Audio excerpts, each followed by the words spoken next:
Have you ever felt like you were a hopeless case? Huh?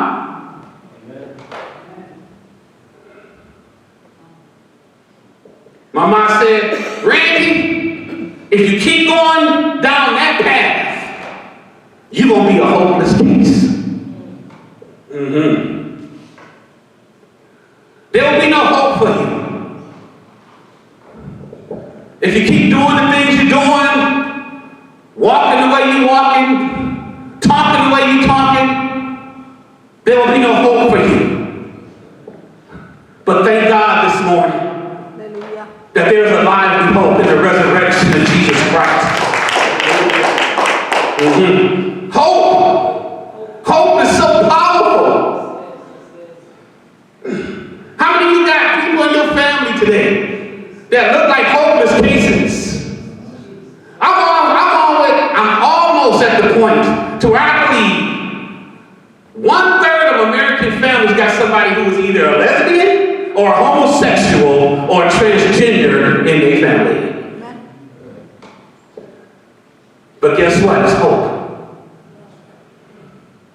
It's hope. I would bet the adventure that there are at least 2/3 of American families who have somebody in their family who is doing drugs. But there is hope. There's hope. There's a lively hope. I got more stories. Amen. Hallelujah. I got a question for everybody today. Those of you watching us this morning, have you ever lost hope in what you do in life? Anybody here? You ever lost hope in what you do in life?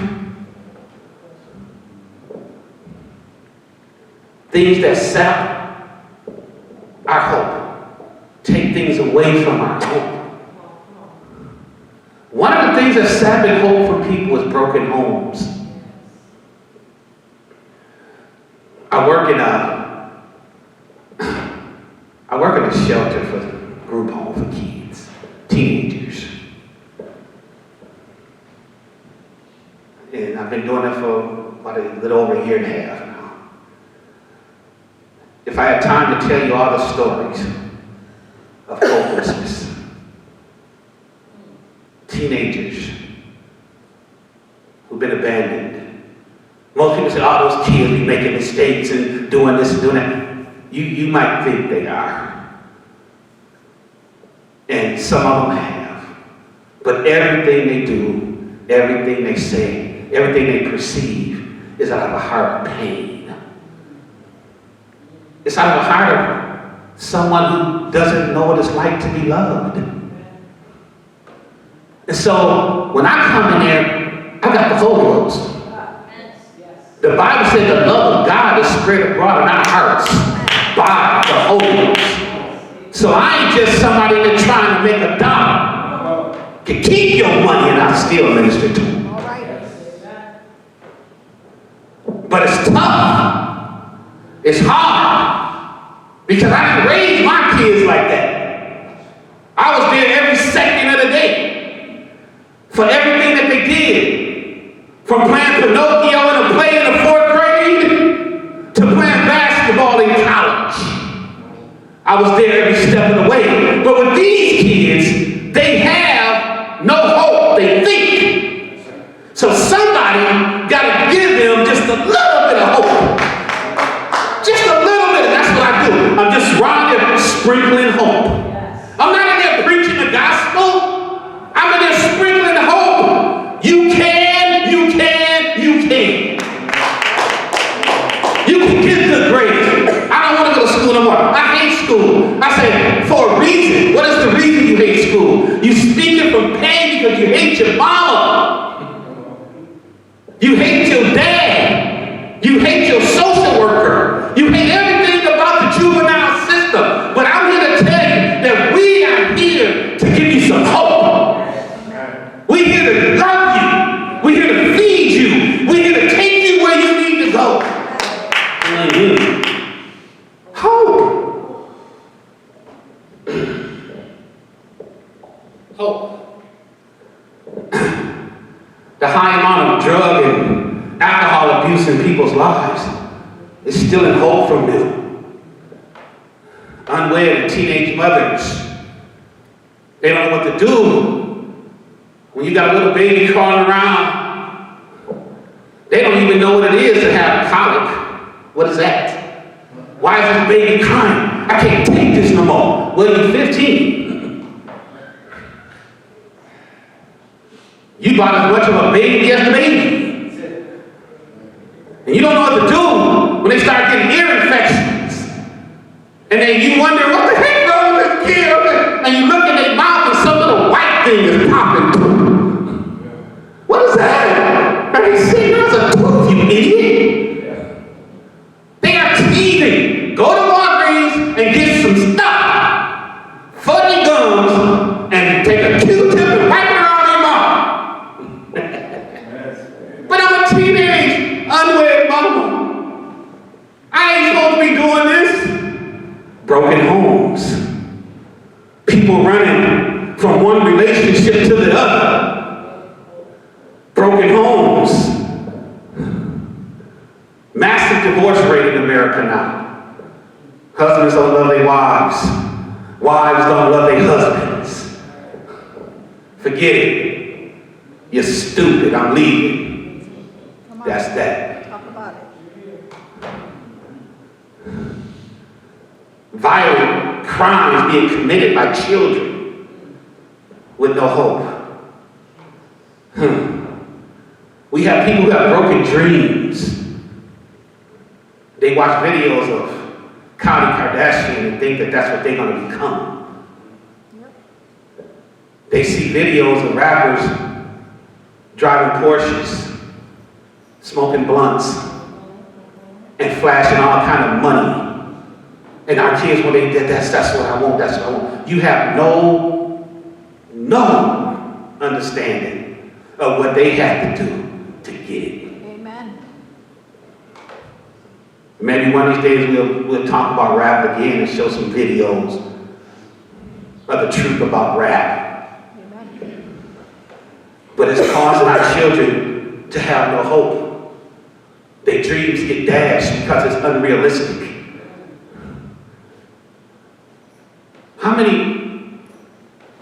One of my things that I be afraid of for my kids, when they was growing up, they men now, so. But I used to always think, I hope that they realize their potential. Yeah. Amen. But in some cases, potential goes unrealized. And people lose their dreams and they start doing drugs. They get lost because they have no hope. So they got to find something else outside of themselves. They got to look for something that can give them a reason for existence, a purpose. Why am I living? Why do I go to work? Because the Bible says if a man don't work, he can eat. So since we ain't fulfilling our purpose, a lot of people who are in non-essential jobs right now who are not working because your workplace is closed, there's some things happening to you eternally. And what's happening, you're starting to lose hope. Am I going to be able to pay my bills? Am I going to be able to do this? Am I going to be able to take care of my family? Am I going to be able to buy groceries? Am I going to get a check from the government? What's going on? See? We being distributed something hopeless, which is making people feel like they have no hope. See, life is often filled with overwhelming problems. Everything seems to lead to broken hope. Have any of you ever felt that your hope has been broken?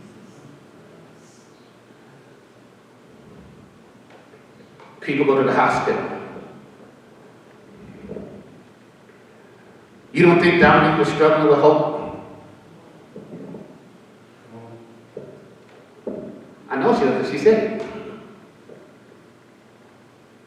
But hope never faded. It's more. Brother Roosevelt, I remember you telling me 2 days before your surgery, this is what you said to me. You said, Pastor, I hope everything go well. Amen. Remember that? Yeah. See, you was hoping. You was hoping. Hope and faith is what pulled you through. And hope and faith is what's pulling Dominique through. Not just, you say, well, we praying. Yeah, we praying. We praying, hoping, with faith. We hope she gets well, but we believe that God is going to do it. We hope she gets well, but we believe. Hope, believe. Hope, believe. Amen. There's more. There's more. I got a story. I was reading this story the other day on a website called The American Thinker. It's one of my favorites. And it was a story about a teacher.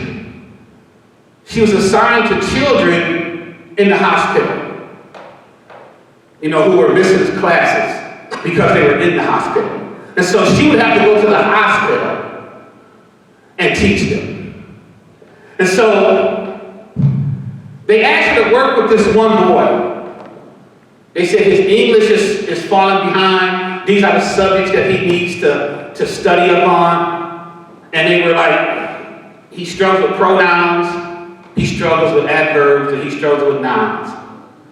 And so the teacher agreed and went to see the boy. She went and saw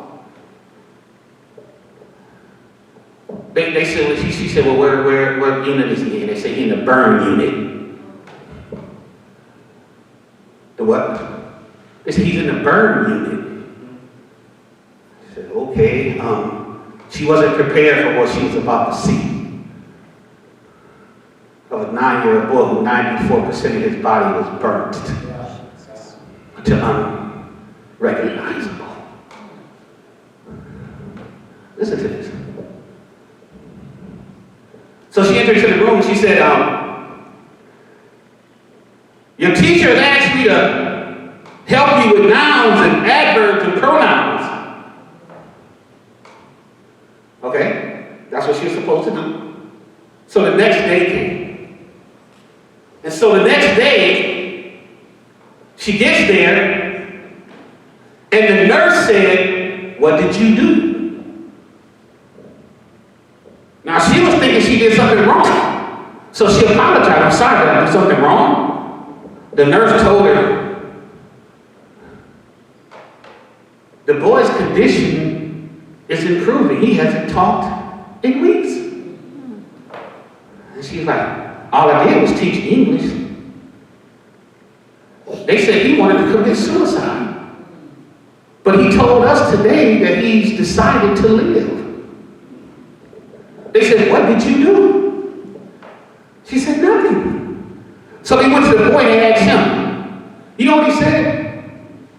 Why would they send a teacher to teach me about nouns and verbs and pronouns? Why would they send a teacher to work with me if I was dying? He said, I figured she would come all the way here and help me out, and I'm dying? I'm living. That's right. That teacher, without even knowing it, had gave the boy some hope. Hope to live. Hope to live. So, Pastor Randy and Brother Lewis, where do we find hope that has a heartbeat? Where do we find it?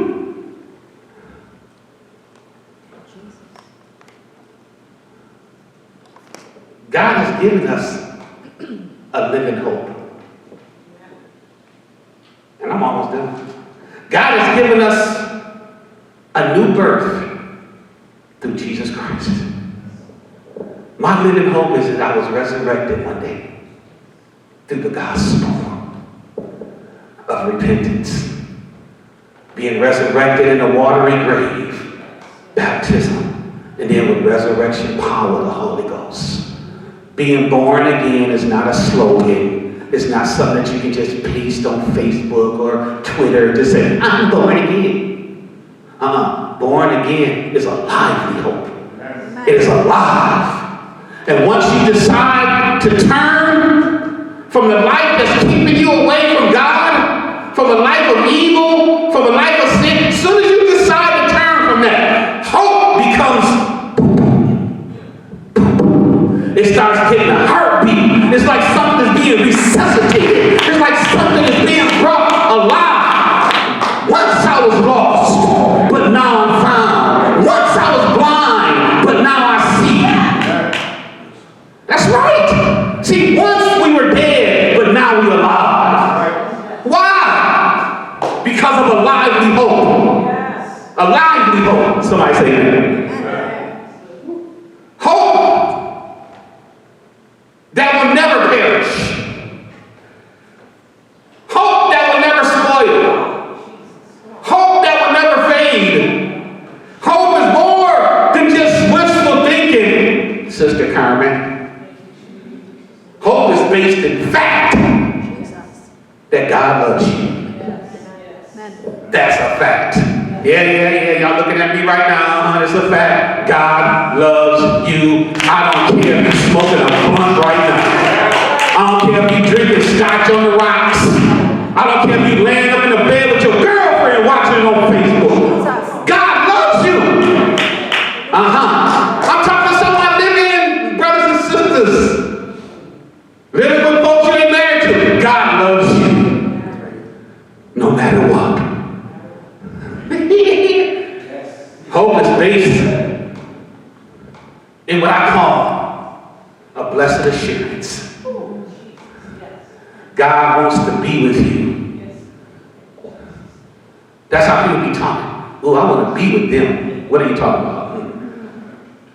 The Lord wants to be with you. I want to be with you.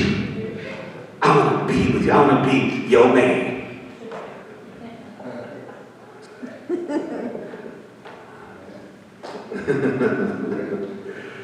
Hope can and must be a vital part of your life. It's got to be vital. We cannot make it through life without hope.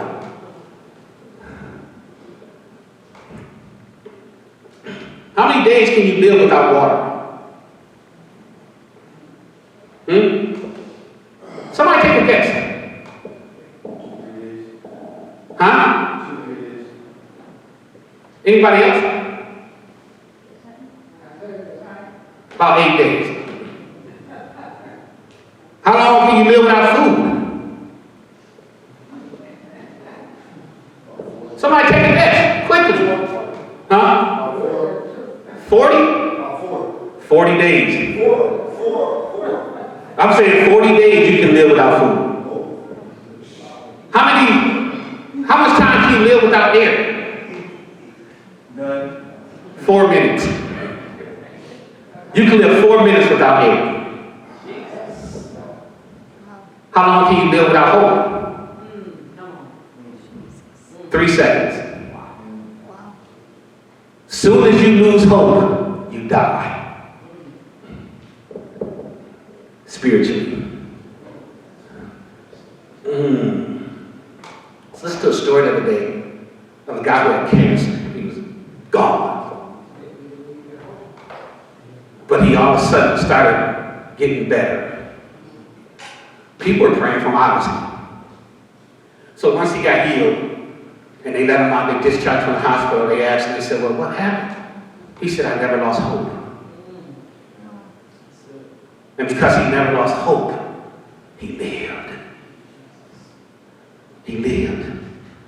Hope is our greatest asset in life. So what does hope mean? In closing today, hope shines the brightest when the hour is the darkest.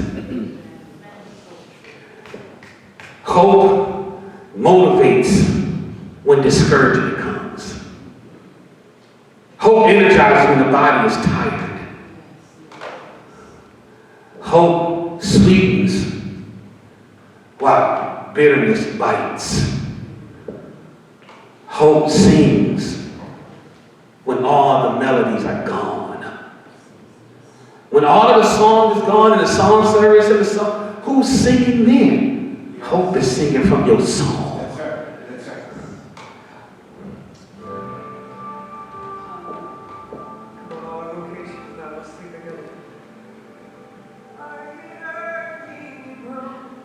Amen.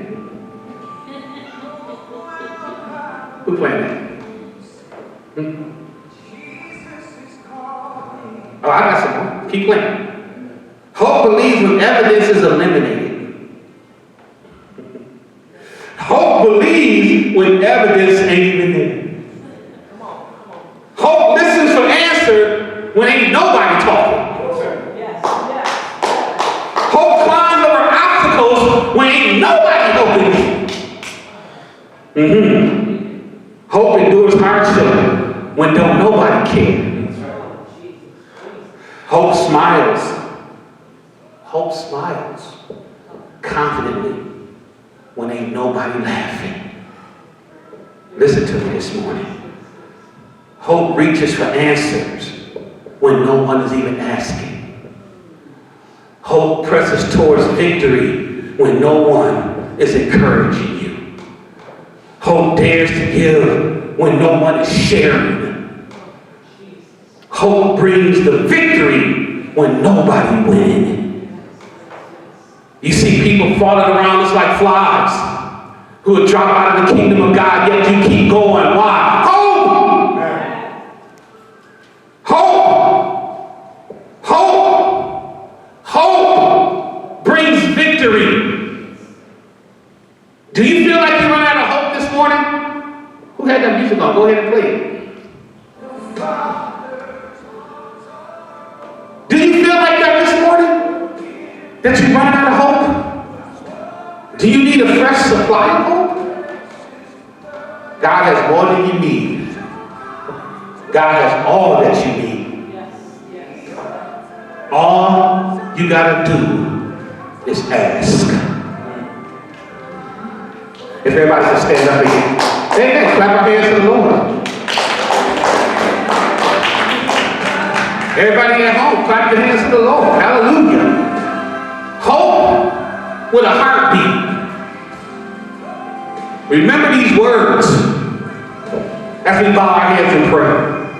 Lord Jesus, we thank you, Lord God, that you didn't give up on us when we looked hopeless. When we were hopeless cases. When we were doing things, Lord God, contrary to the kingdom of God. The Bible says you brought us out of darkness into your marvelous light and translated us into the kingdom of your dear Son. Lord God, because of hope, we are here today. And many other factors, but we concentrate on hope, Lord, because hope is eternal. Hope is alive by the resurrection of Jesus Christ. So I pray for the people out here, Lord God, that are here in body, and I pray for those, Lord God, who are, Lord God, out in on Facebook Live, that, Lord God, that they will understand that there is hope with a heartbeat. There is a living hope today.